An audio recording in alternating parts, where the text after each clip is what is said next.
पुढच्या महत्त्वाच्या बातमीकडे आपण जाऊया। रायगड विधान परिषद निवडणुकीमध्ये महायुतीमध्ये बंडखोरीची चिन्ह आहेत। कारण महायुतीमध्ये रायगड विधान परिषदेची जागा राष्ट्रवादी काँग्रेसला सुटली आहे आणि त्या जागेवर सुनील तटकरेंचे पुत्र अनिकेत तटकरेंनी आज उमेदवारी अर्ज भरला आहे। तसंच शिवसेनेच्या भरत गोगावलेंचं पाठबळ असल्याचंही तटकरेंनी म्हटलंय। मात्र शिवसेनेच्या भरत गोगावलेंचे पुत्र विकास गोगावले आणि महेंद्र दळवींच्या कन्येनं उमेदवारी अर्ज भरलाय।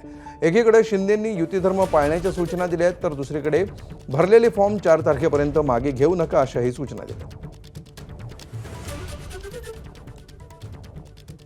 आणि कोकणात नेमकं काय चित्र आहे, अमोल मोरे याविषयी आपल्याला अधिक सांगतील। अमोल, ज्या प्रकारे आता कोकणामध्ये चुरस निर्माण झालेली दिसते आहे, काय नेमकं घडलं मागच्या काही तासांमध्ये?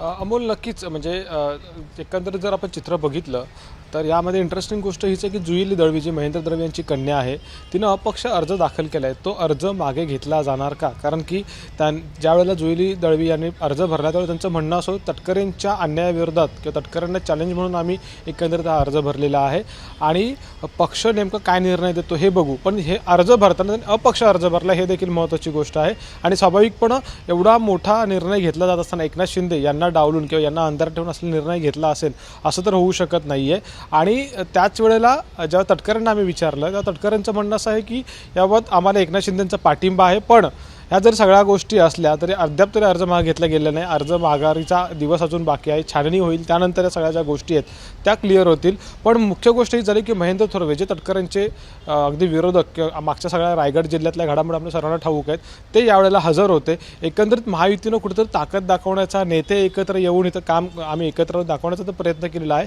पण साधारणपणे जी वोटिंग होणार आहे किंवा साधारणपणे किती लोक किंवा या जरी एकत्र ते असले तरी किती कशा पद्धतीने ते काम होईल हे देखील पाहावं लागेल। आणि हा जो अर्ज आहे अपक्ष अर्ज तो नक्की मागे घेतला जाणार आहे का, कधी घेतला जाईल हे मला वाटतं अजून आपल्याला साधारणपणे 1 दिवसापर्यंत वाट पाहावी लागेल। आणि महाविकास आघाडीमध्ये जर आपण बघितलं तर शेकापनं देखील जो अर्ज आहे तो भरलेला आहे इथे। अगदी महाविकास आघाडीमध्ये सध्याच्याकडे 2 अर्ज आपण म्हणू शकतो जे आहेत, एक म्हणजे उबाटाकडून आणि दुसरा शेकापकडून। निश्चितपणे आता 4 तारखेला नेमकं काय चित्र आहे हे स्पष्ट होईल। तूर्त धन्यवाद अमोल या सविस्तर माहितीबद्दल।